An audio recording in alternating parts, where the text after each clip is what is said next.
যেই নবী আপনার আমার মায়ায় গো কত ব্যথাই ব্যথি, আমার নবী আর সে যাইতে রাজি না।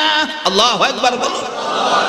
সিদরাতুল মুনতাহায় যাইতে রাজি না, জান্নাতুল ফিরদাউসে যাইতে রাজি না। আমার আল্লাহ প্রশ্ন করেছেন, বন্ধু কোথায় থাকতে রাজি? আমার নবী চোখের পানিগুলো ছেড়ে ছেড়ে ডাকে, জিবরাইল রে, আমার প্রভুর কাছে দরখাস্তটুকুন তুলে ধরো। আমি আর সে যাব না, সিদরাতুল মুনতাহায় যাব না, জান্নাতুল ফিরদাউসে যাব না। আমি আমার তামাম পৃথিবীর উম্মতের ব্যথা বুকে লইয়া রে আমি নবী সোনার মদিনার মাটিতে পড়ে থাকবো। বলুন নবী আপনার আমার মায়ায় এখনো সোনার মদিনার মাটিতে নবী আছে কিনা? বাবারা, এই নবীর আদর্শ তো ঘরে নিলেন না। যুবক যারা নবীকে চিনেছে, তোমাদের মতো যুবক তাদের ইতিহাস খুলো, তাদের জীবনী খুলো। হযরত তালহা নামের একজন যুবক যুদ্ধের ময়দানে আমার নবীর দিকে তীর আসতেছে চারদিক থেকে, বেউপায় দেখে, নবীজির অবস্থা খারাপ দেখে হযরত তালহা রাদিয়াল্লাহু তাআলা নবীজির সামনে যাইয়া বুকটা পেতে দিয়ে ডাকছে, রে কাফের বেঈমানেরা, আমার নবীরে মারিস না রে, আমার নবীর মা নাই বাবা নাই, মারতে যদি মন চায় আমি যুবক তালহার বুক পেতে দিলাম। আল্লাহু আকবার। কারা গো আজকের সেই যুবক এই মাহফিলের আয়োজন করেছো? আমার মন বলে তোমাদের হাসর হবে নবীর পাগল তালহার সাথে দাঁড় করাইয়া।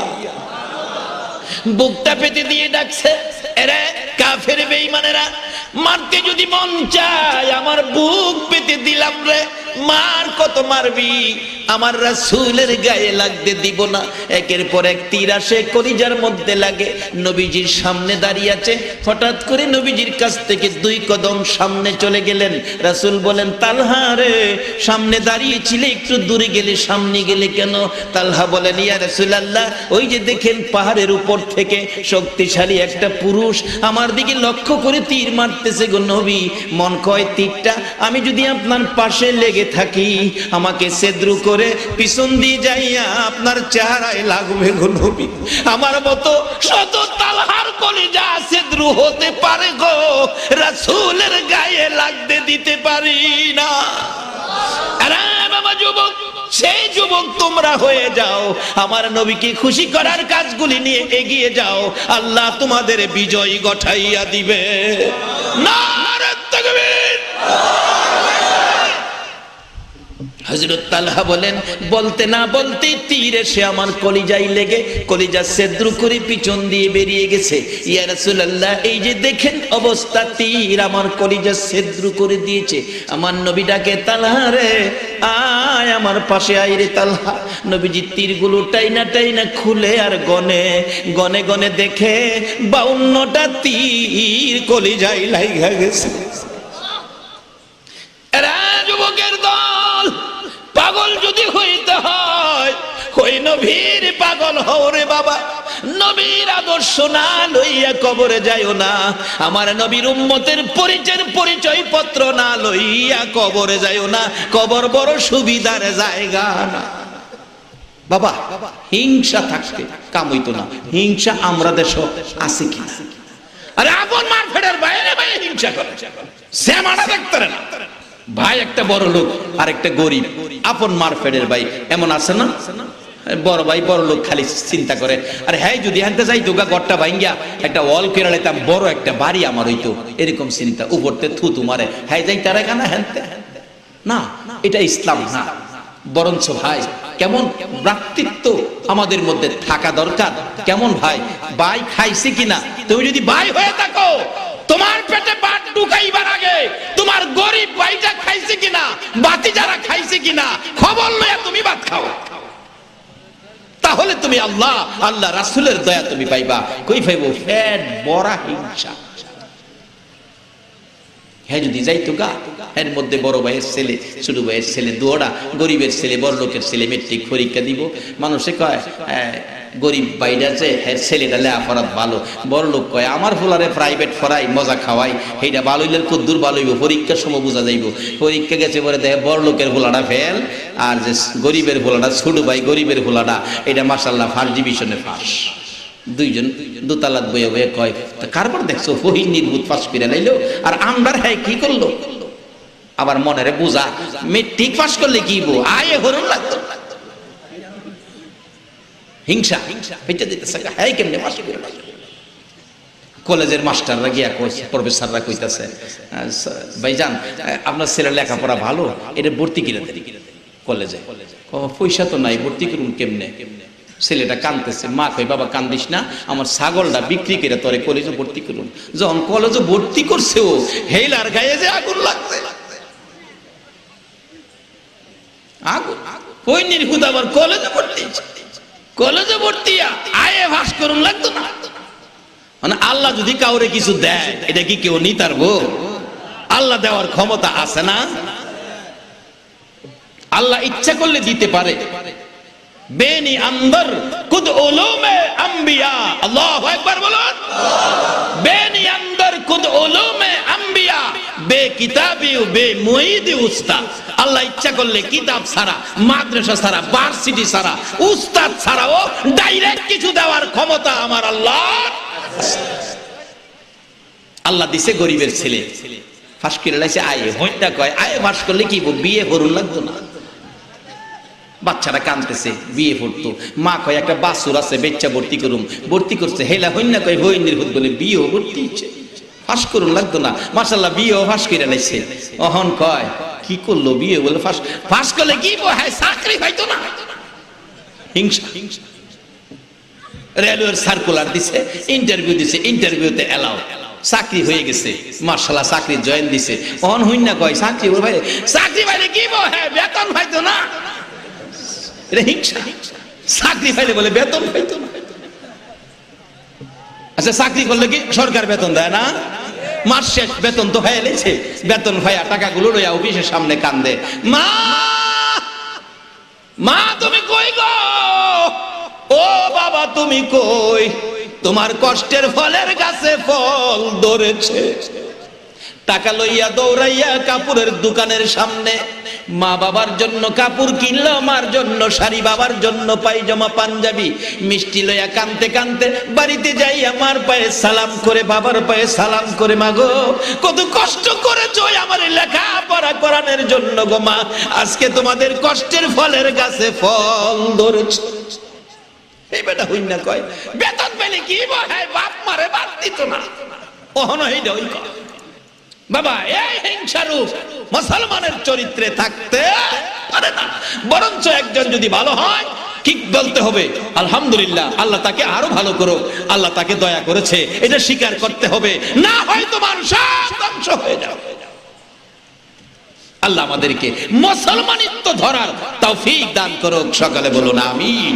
বাবা যেই বয়সের যুবকেরা আজকের মাহফিলের আয়োজন করেছে, তারা তো এই কাজের সময় না, তারা ইচ্ছা করলে অন্যায় অপরাধ করতে পারতো, তা না করে এই কাজের আয়োজন আল্লাহ বুঝি তাদেরকে পছন্দ করেছে। এটাই প্রমাণ করে মা বাবা নেককার ছিল, বিদায় সন্তানগুলো ভালো কাজে হাত বাড়ালো। আল্লাহ তাদের হাত, আল্লাহ তাদের আয়োজন, আল্লাহ তাদের এই পরিশ্রম কবুল করে তাদের বংশের যারা কবরে সকলকে মাফ করে দেখ, সকলে বলুন আমিন। আসুন আমরা ভাগ্যবান, আল্লাহ যেই নবীকে দুনিয়াতে দিয়ে সকল সৃষ্টির সামনে চ্যালেঞ্জ করেছেন, ওমা আরসালনাকা ইল্লা রাহমাতাল লিল আলামিন, সকল সৃষ্টির জন্য যেই নবী রহমত, যেই নবী চন্দ্র সূর্যের জন্য রহমত, আল্লাহর আরশ কুরসি লৌহ কলমের জন্য রহমত, কুল কায়নাতের জন্য রহমত, সেই নবীর উম্মত আমাদেরকে করে যেই মর্যাদা দিয়েছেন, যেই নবীর উম্মত হইলে এত পুরস্কারের বাজেট দিয়েছেন, আমরা সেই নবীকে চিনি, নবীর উম্মত হই, আল্লাহকে ভয় করি। মাহে রমজান সামনে আসতেছে, প্রতিজ্ঞা করি জীবন গেলেও রমজানের রোজা ছাড়বো না। আল্লাহ আমাদেরকে এই প্রতিজ্ঞা করে রমজানের সাথে সম্পর্ক করার তৌফিক, আল্লাহকে খুশি করে সহজ বিচারে জান্নাতে যাওয়ার 1000 মাসের চাইতে বেশি নেকি সবে কদর পাওয়ার দরজায় কবুল করুক, সকালে বলুন আমিন। বাবার আসুন, আকাশের অবস্থা ভালো ছিল, মাঝখানে কয়েকটা ফোঁটাও পড়েছে, এখন ভালো। আল্লাহ নিশ্চয়ই যুবকদের মাহফিল কবুল করেছে। বাবা কে তোমরা? সেই যুবক, তোমাদের জীবন ধন্য। আল্লাহ তোমাদের মাহফিল কবুল করেছে। আমি তোমাদের জন্য দোয়া করে যাব। একটা মাহফিল তোমরা শীতকালে করবে, শীতকালে এই সময় না, শীতকালে তোমাদেরকে একটা মাহফিলের অনুরোধ করব, কোরআন হাদিসের মজলিস। আজকে এই মাহফিলে কতটুকু উপকার হয়েছে, মাইকের আওয়াজ যত দূর যাইতেছে তত দূর পর্যন্ত আজকে সকল কবরবাসীদের কবরের আযাব বন্ধ করে দেওয়া হয়েছে। আজকে কিছুক্ষণ হলেও তো মানুষগুলো ভালো কাজে বসে আছে, এর বিনিময়ে তো হাসরে নাজাতের ফয়সালা হতে পারে। আল্লাহ আমাদেরকে কবুল করুক, সকলে বলুন আমিন। জি, আমার ভাই মাতাব ভাই এই যে ক্যাসেট করতেছে, যিনি আমার ক্যাসেট করেন আপনাদের শ্রীপুরে, যাকে অনুমতি দেওয়া আছে ক্যাসেটের জন্য, বৈধ ব্যবসায়ী, বৈধ ব্যবসায়ী। আর কিছু ব্যবসায়ী আছে অবৈধভাবে বিক্রি করে, এগুলি ঠিক না। যারা বৈধ ব্যবসায়ী, আল্লাহ তাদের ব্যবসায় বরকত দেখ। আমার ভাই মাহতাব ভাই বাবাহারা, ওনার বাবা তাবলীগের বড় একজন কর্মী ছিলেন। আল্লাহ ওনার বাবাকে দ্বীনের খেদমতের উসিলায় ওনার বাবার কবর জান্নাতের বাগান বানিয়ে দেখ, সকলে বলুন আমিন। আসুন দোয়া করি। আস্তাগফিরুল্লাহ রাব্বি মিন কুল্লি যামবিন ওয়া আতুবু ইলাইহি লা হাওলা ওয়ালা কুওয়াতা ইল্লা বিল্লাহিল আলিয়্যিল আযীম। আস্তাগফিরুল্লাহ রাব্বি মিন কুল্লি যামবিন ওয়া আতুবু ইলাইহি লা হাওলা ওয়ালা কুওয়াতা ইল্লা বিল্লাহিল আলিয়্যিল আযীম। আল্লাহুম্মা আমিন। ربنا ظلمنا أنفسنا وإن لم تغفر لنا وترحمنا لنكونن من الخاسرين رب ارحمهما كما ربياني صغيرا রব্বুল আলামিন, জানি না কিভাবে তোমারে ডাকবো, জানি না কিভাবে ডাকলে জীবনের গুনাহগুলি ক্ষমা পাবো, জানি না কিভাবে ডাকলে তুমি আল্লাহকে খুশি করতে পারবো।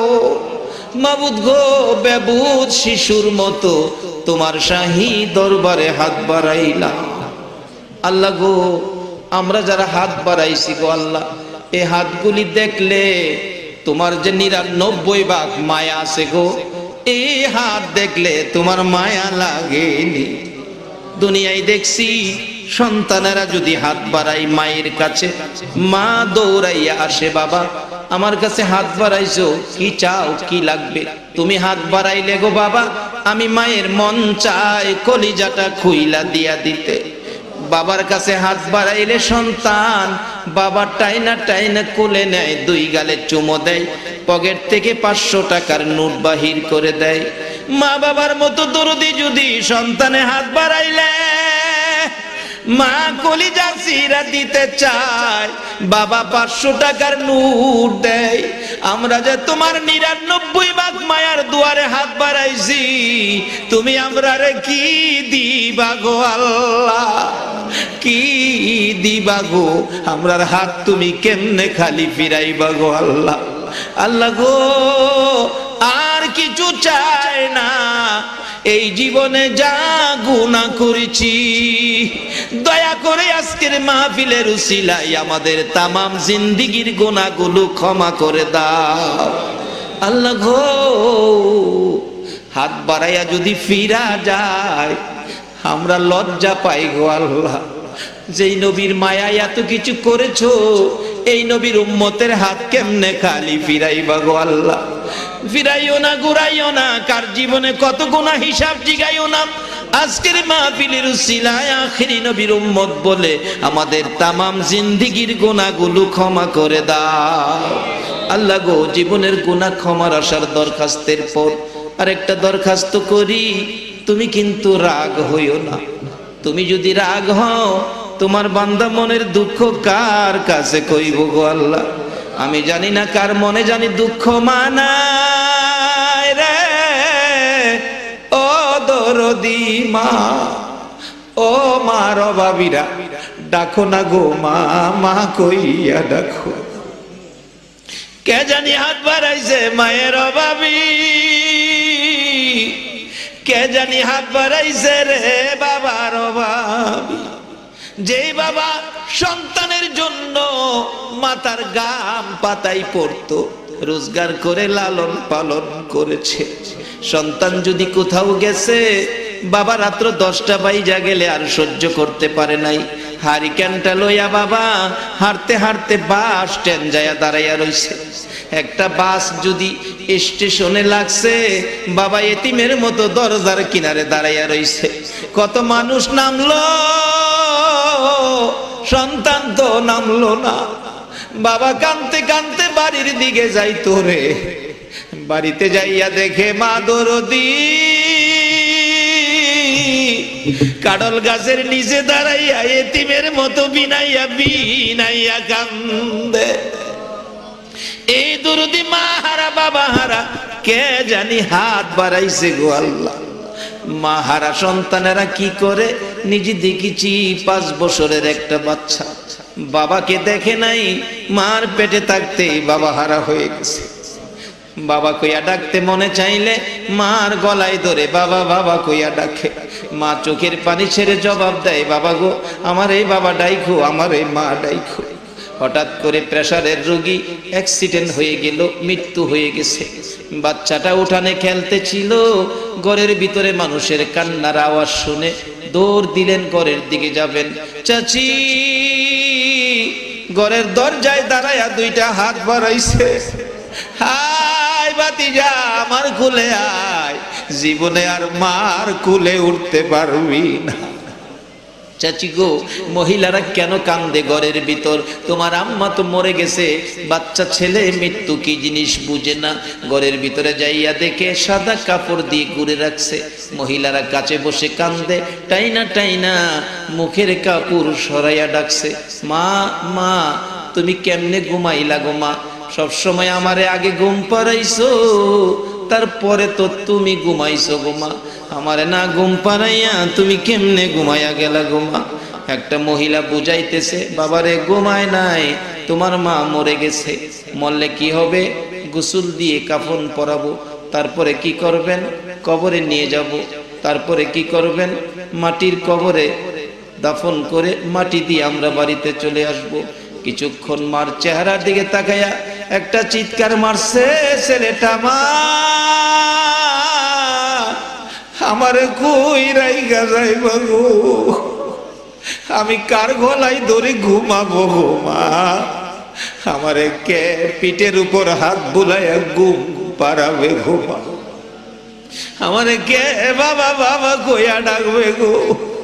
এই বলে মায়ের লাশের উপর পড়ে কাঁদতে কাঁদতে বেহুশ হইয়া গেছে। লোকেরা টাইনা সরাইয়া মাকে গোসলখানায় নিয়ে গেছে। বাচ্চাটা পিছে পিছে গোসলখানায় ঢুকলো, নাকে কানে তুলা লাগাইছে গোসল দিবে।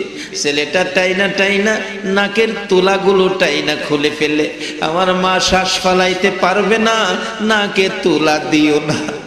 মুরব্বীরা বলে, বাবা গো আর মা শ্বাস ফালাইতো না। চোখের কুটাই পানি জমলে বাচ্চাটা চোখ থেকে পানিগুলো সরাইয়া দেয়। সাদা কাফন যখন পরাইয়া মাথার মুড়ি বাঁধছে, পায়ের মুড়ি বাঁধছে, ছেলেটা ডাকে, আমার মায়ের মাথার কাপড় বাঁধো না, আমার মারে দেখবার সুযোগ দাও গো, আমি কি জীবনে আর মা কইয়া ডাকতে পারবো না। লাশটা যখন বাহির করে মসজিদের খাটে শুয়াইয়া জানাজার জন্য নিয়ে যাইতেছে, পিছে পিছে যায়, মা মা কইয়া কান্দে। কে দিবে রে এই মা ডাকের জবাব? জানাজা শেষে কবরের দিকে নিয়ে যাইতেছে, পিছে পিছে 5 বছরের বাচ্চা মা মা কইয়া কাঁদতে কাঁদতে যাইতেছে।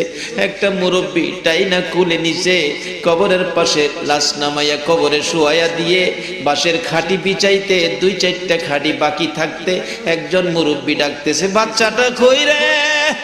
মা দেখবো নি রে, আয় জীবনের শেষ দেখা দেখাইয়া দে। কবরের পারে নিয়ে বাচ্চাটারে কুলে লইয়া বলছে, বাবা গো মা দেখবানি, এই যে তোমার মা জীবনের ঘুম ঘুমাইয়া রইছে। একটা চিৎকার মারছে, আমার কবরে নামাইয়া দাও, আমি আমার মার সাথে ঘুমাইয়া থাকবো। হে মায়ের অভাবী, বাবার অভাবী যারা কান্দে রে আল্লাহ, এই চোখের পানি দেখলে তোমার কি মায়া লাগে না? তোমার কি দয়া লাগে না গো আল্লাহ? এই মুহূর্তে ওই সকল মা বাবার কবরগুলো জান্নাতের বাগান বানাইয়া দাও। আজকের মাহফিলের আয়োজন যারা করেছে, মাহফিলে যারা সাহায্য সহযোগিতা দিয়েছে, সকলের বংশধর্মই মুরব্বী যারা কবরে, সকলের কবর জান্নাতের বাগান বানাইয়া দাও।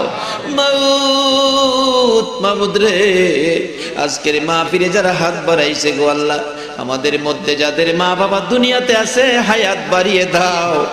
মা বাবা কেমন জিনিস বুঝার তৌফিক দান করে দাও। ইয়া আল্লাহ, খাস করে আমার আব্বা জানের হায়াত বাড়াইয়া দাও। বাড়ির থেকে বাহির হইলেই গেটের সামনে দাঁড়ায় জিগায়, আজকে কই যাইবা গো বাবা?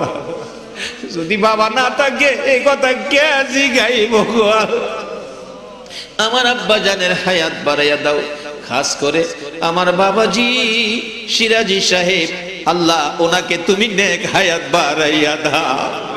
মাবুদ গো, এই এলাকার সকল মই মুরব্বীদের নেক হায়াত বাড়াইয়া দাও। ইয়া আল্লাহ, সকল আলেম ওলামাদেরকে নেক হায়াত বাড়াইয়া দাও।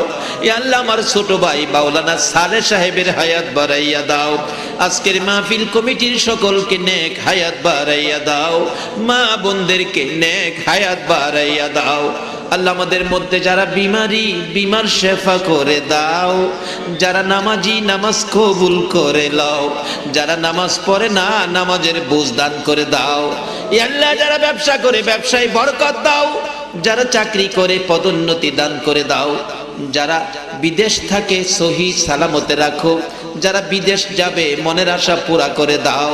আল্লাহ গো, আল্লাহ আমাদের সকলকে বেশি বেশি করে নেক হায়াত বাড়াইয়া দাও। যেই পথে চলিলে তুমি তোমার বন্ধু রাজি খুশি থাকো, ওই পথে চলার তৌফিক দিয়ে দাও গো আল্লাহ। মাবুদ গো, সালে ভাইয়ের বাতিজা সহ যত বিমারির জন্য দোয়ার দরখাস্ত, সকলকে শেফা করে নেক হায়াত বাড়াইয়া দাও গো আল্লাহ। মাহফিল শেষে যারা যেখানে যাবে সহি সালামতে পৌঁছাইয়া দিও গো আল্লাহ। মাবুদ, চেয়ারম্যান সাহেবকে তুমি নেক হায়াত বাড়াইয়া দাও। আল্লাহ, অত্র এলাকার সকল গণ্যমান্য ব্যক্তিগণকে নেক হায়াত বাড়াইয়া দাও। এই যুবকদের আয়োজিত মাহফিল তোমার কুদরতি হাতে দিয়ে গেলাম। কিয়ামত পর্যন্ত এই মাহফিলটা তুমি কায়েম রাখো গো আল্লাহ। এই মাহফিলে যারা আসছে আসবে, সাহায্য সহযোগিতা করেছে করবে, সকলকে তুমি কাল কিয়ামতে নবীর কুদারায় উঠাইয়া ফুলসিরাতের ফুল পার করে দিও গো আল্লাহ। তোমার নবী যেই জান্নাতে থাকবে গো, এই জান্নাতের পাশের জান্নাতি বানাইয়া দিও গো আল্লাহ। যতগুলো দরখাস্ত করলাম মাহফিলের উসিলাই, দুরুদের উসিলাই, জিকিরের উসিলাই, সবগুলো তুমি কবুল আর মঞ্জুর করে লাও। ওয়া সাল্লাল্লাহু তাআলা আলা খায়রি খালকিহি মুহাম্মাদি ওয়া আলা আলিহি ওয়া আসহাবিহি আজমাইন বিহাক্কি লা ইলাহা ইল্লাল্লাহু মুহাম্মাদুর রাসূল সাল্লাল্লাহু আলাইহি ওয়াসাল্লাম। আসসালামু আলাইকুম।